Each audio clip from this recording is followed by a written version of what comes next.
Remember Paris Hilton? You know, that famous socialite who used to be all over reality TV? Anyways, we're learning she just can't catch a break because she was robbed again. And when we say again, we don't mean for a second time, or a third, or a fourth.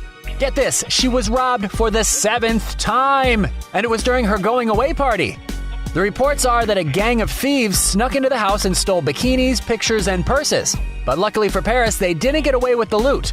The robbers ditched the goods in the streets when they were spotted by a partygoer, and a valet found and turned the belongings into the cops. But no police report was filed.